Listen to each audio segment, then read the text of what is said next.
Hello, welcome to CLSP Politics. Sean Briscoe speaking. So, New York, big time. They had a great first Tuesday of November this month. So, let's talk a little bit about what we got looking forward to in that interesting and, needless to say, dynamic state that's coming down the pipe. So, their primaries in the end of June kind of wraps up a kind of the surge. If you go back to one of my first videos on this series, I actually broke into two parts: the before June and post June primary cycle, because basically the last bit of May and the front end of June is half of all the primaries happen. And I talk a little bit about why they decided to put that in the calendar that way. It's kind of interesting. So this is New York. There's kind of two chunks of New York, right? There's New York City, New York, and then you've got upstate New York. So I kind of tackle them both independently because, well, their voter density is so completely different that you kind of have to go after them in different chunks. Otherwise, it just gets crazy. New York took a while to get through.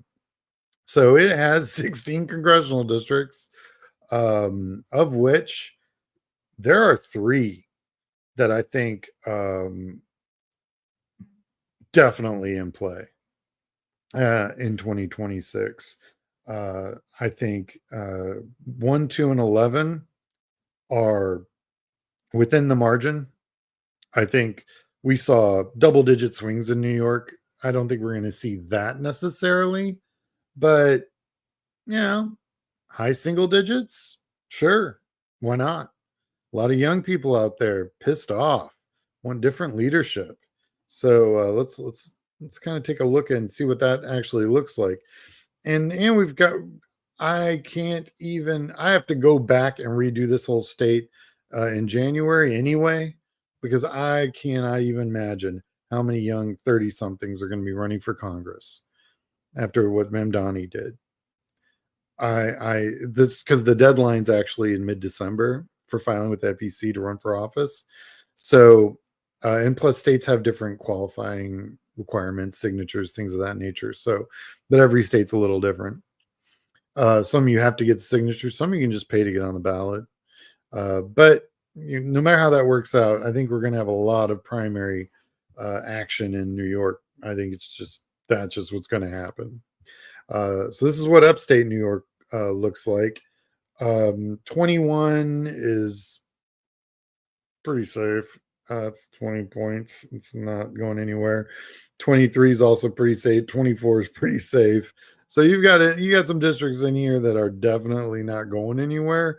But Lord God help the Republican Party if any of these flip, because this would be the East Coast coming in November, right? November 4th, November 3rd, I believe, is election for 2026. So we start seeing some of those seats flip on election night. Republicans in for a long, long, long day. Anyway, so when you look at the breakdown of the districts, where they're leaning and all that jazz, this is what it looks like. And when you want to look at where the blueberries are, there's a ton of blueberries in New York. I mean, it's upstate New York is not. I mean, it's got red parts, of course, because it's more rural than New York City, of course, because I mean, it's the least rural by square foot, I think, of anywhere outside maybe LA.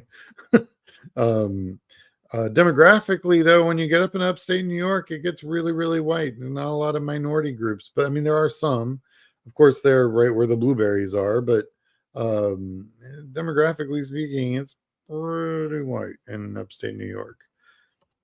Real quick, if you're new to my channel, you can like and subscribe. I'm on YouTube, Blue Sky, Instagram, TikTok, and Substack.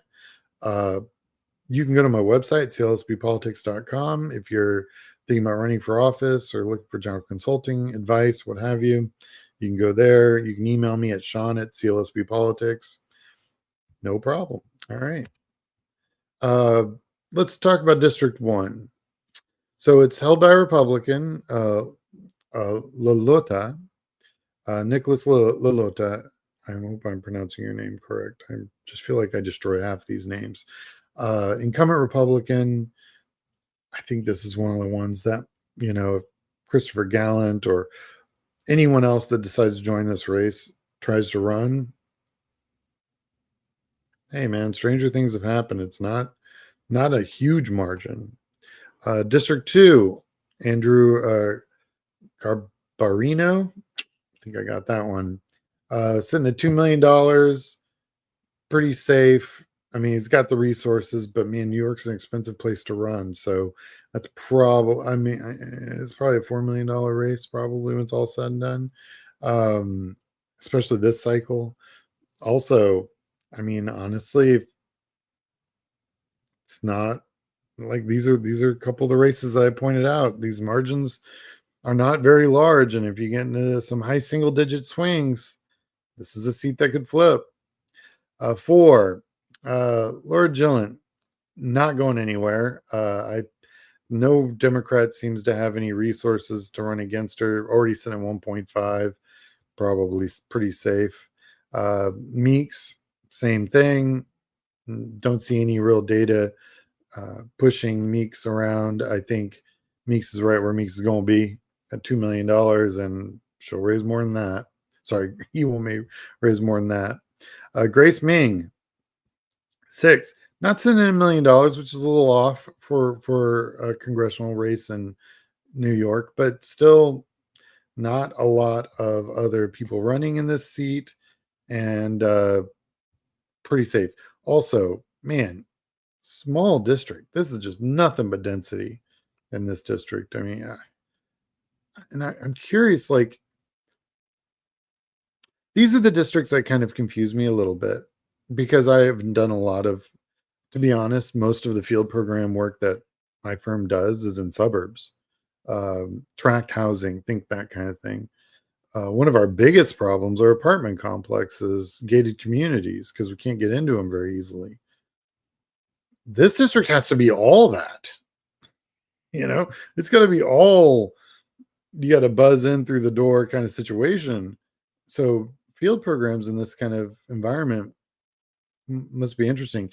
Like AOC's done it, of course, and in fact, she says that, and Mandami said that, about 3 weeks ago, they asked, well, what was the big factor? How did you go from 1% to winning their election by a landslide against Cuomo, who's, needless to say, for good or bad, had some name recognition? And he said it was field, it was knocking on doors.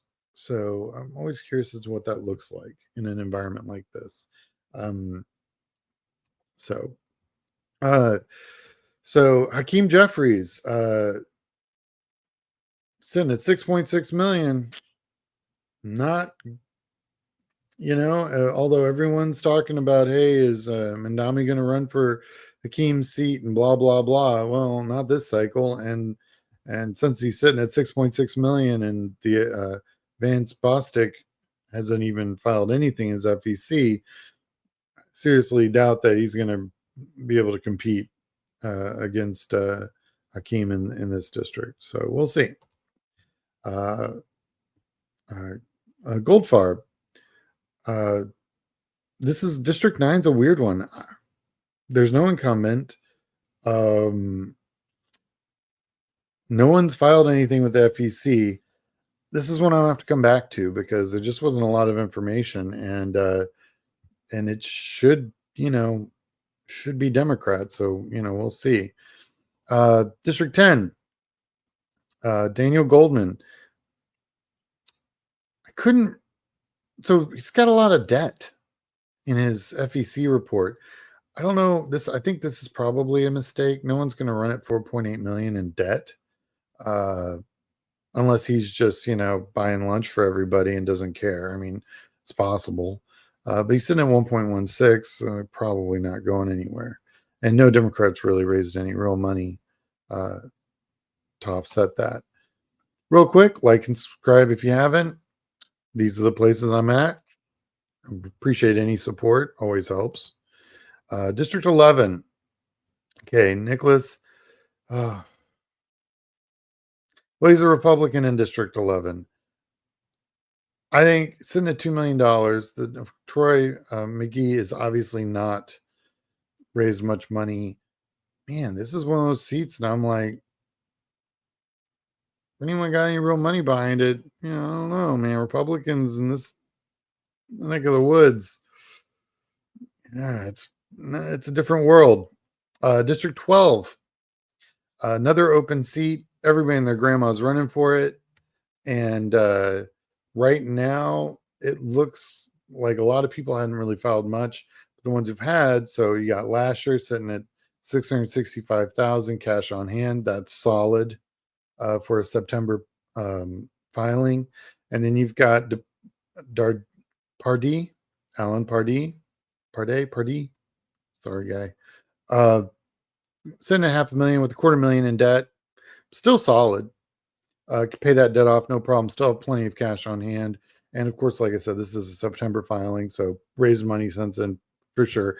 And I wouldn't be surprised if a lot of these guys have pulled in money over the last few months. Like I said, this is really early filing information.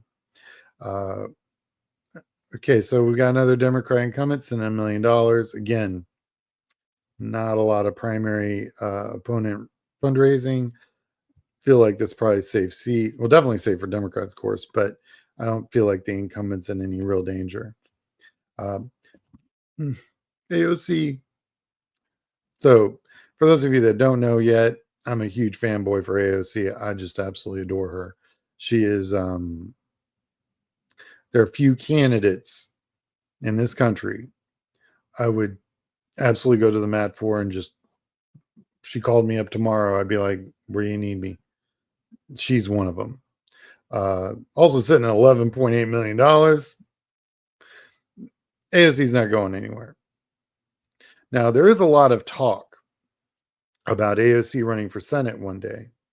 What's interesting about the FEC filings and everything, any money you've raised in your congressional seat, if you go and run for another federal seat, you can move that money right over. So let's say she, spends money, but probably doesn't have to spend much, raises a ton of money. And actually, this is just a fraction of the money she raises. Her and Bernie go all over the country. I mean, she raised like a couple $1 million in Houston to help feed families and stuff, and people recovering from floods and things of that nature. She travels all over the country raising money for Democrats and different organizations, and just generally helping people.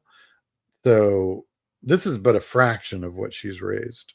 But this is what she can file with the FEC that she can use for campaign purposes. And when you're sitting at 11.8 just cash on hand, these Democrats that are running, you got nothing but Republicans running against her, right? None of which have raised any money because she ain't going anywhere. So what she can do is she can really just sit money and just continue to raise this money, which she can absolutely do. And usually it's like, she'll do a fund or whatever, and she can only pull like $2,800 out of an individual donation. So whatever the rest of that donation is has to go to something else. That's not her campaign. So when she goes out there and she's raising money for all these different groups, man, she's just going to keep raising money. So if she decides to run for Senate, this is how she would do it. She'd just continue raising this money, get a solid war chest, and go after anybody she really wants to. I mean, she's going to win, in my opinion. But like I said, I'm a fanboy. I am definitely pro AOC. So there's really, that's kind of where I am on her. I think she's absolutely amazing. So again, don't have a lot of information on District 15. It's going to be just a primary. The Democrats, whoever wins the Democratic primary is going to win the general. It's an open seat, and I just don't have a lot of information on it. District 17, a lot more going on in this seat. You got a Republican incumbent that, I'll be honest, there's some people raising money against this guy. And the only time you ever see this is when there's blood in the water.